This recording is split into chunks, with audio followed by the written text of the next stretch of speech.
I'm back, and it is my Thursday video. I'm going to try to do a Thursday Thoughts video every week, and this week I am thinking about back to school. So school is coming, and it's going to be here as soon as possible, actually, because my daughter starts on the 19th.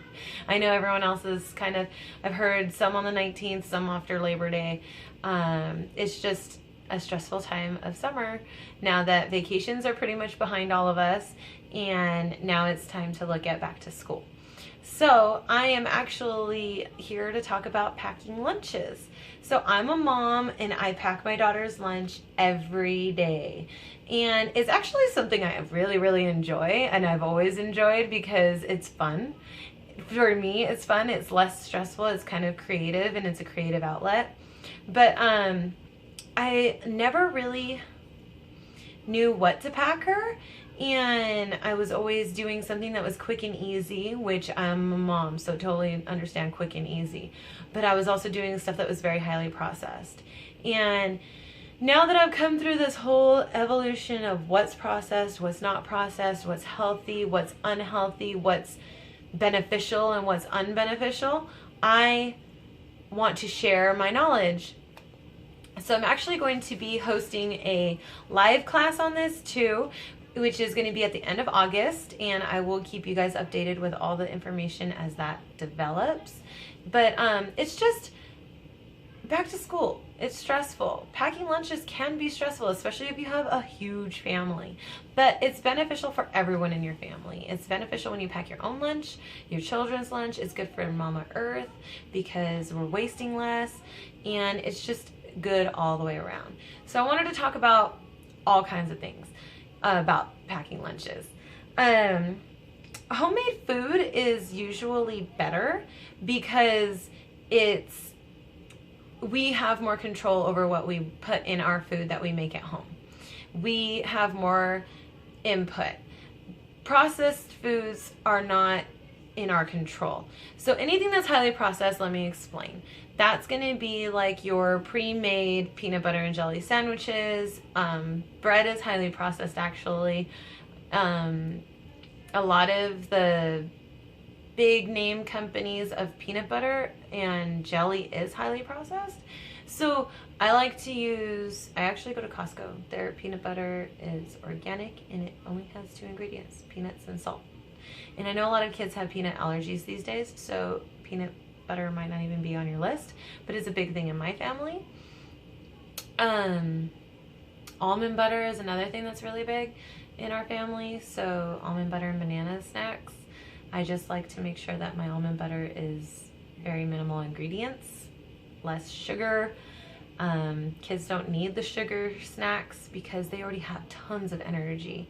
So it's better to pack lunches that are filled with fibrous foods like apples and oranges and celery sticks with peanut butter and raisins, my daughter's favorite. It's just better to be able to pick and choose what your kids are going to be able to eat, because a lot of schools struggle with children with learning disabilities like ADD, ADHD. There's a lot of new ones coming out. There's autism. There's many things that food can actually help with. If you're packing the right foods, it can benefit your child and you and the teachers and make everyone happy in the long run. Fast foods are very processed. I've talked about this before. We all know that. It's filled with stuff that we actually shouldn't be eating, and there's very little nutritional value in fast foods. So it's not in your best interest to be packing a lunch that's actually yesterday's McDonald's or today's Taco Bell. We all know, like, usually those restaurants give us all stomach aches. Fast food is also very addictive, and it's not good to try to get our kids addicted to anything this young. It's better to get them well-rounded, especially with their diet, because it will go a long way. Meal prepping is something I'm going to be going over in the class, because yesterday's dinner that you made fresh and amazing can be tomorrow's new lunch, and you just got to change like a couple of things about it. Like I made a pasta yesterday and today I made it into a veggie wrap, and it's just all these things that you can do, and it's just a little bit of creativity that can create a great new meal the next day. Cook once, eat a few more times after that, and that's like one of my biggest mottos. It helps me save money and time. So I'm going to be talking about what kinds of foods that are better to meal prep and are easier to pack into lunches, and how you can do that for your whole family. The way that is good for Mama Earth is that we're packing lunches. We have our lunch pails, we have our Tupperwares, we have all of these things that we're going to reuse all the time instead of using plastic sandwich baggies or paper wraps that end up in the trash, boxes of juice that end up in the trash.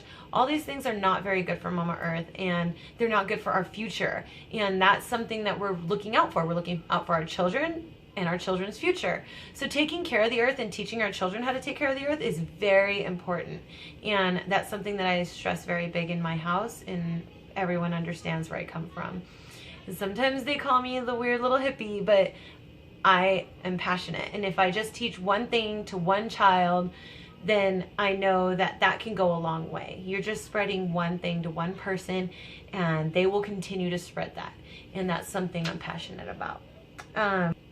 Fast food is also a big polluter. Like I just said, it's usually wrapped in paper, it's paper bags, it's plastic straws, it's all of these things that end up in landfills. Most of the time the food does not decompose. I don't know if you guys have ever seen the hamburger from McDonald's 10 years ago, and now it's still the same. So it doesn't decompose and is in our landfills, and it's just creating toxic waste. So there are those things that are very important to think about, and think about how your body digests that. And it's probably not very well digested.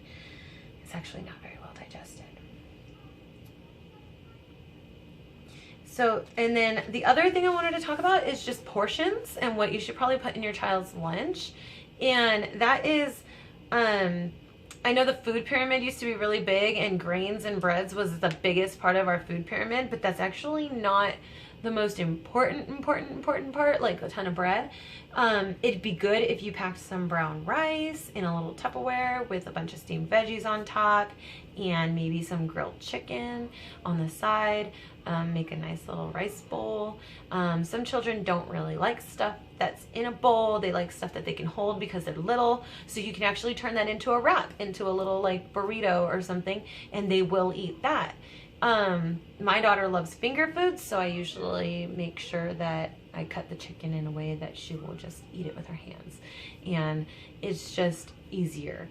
Also, cutting up vegetables and fruits is easier too. It saves time at school for them to be able to eat and then still go play, and it also helps with the proctors at the school that have to help our children with prepping their meals.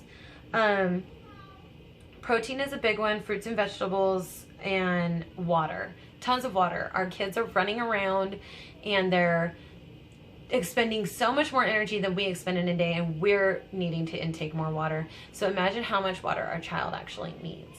I like to send Esme with a huge water bottle, and the teachers actually are able to give our kids more water there. I know not everyone gets that, but sending them with a water bottle at least gives them the opportunity to be able to refill it at school.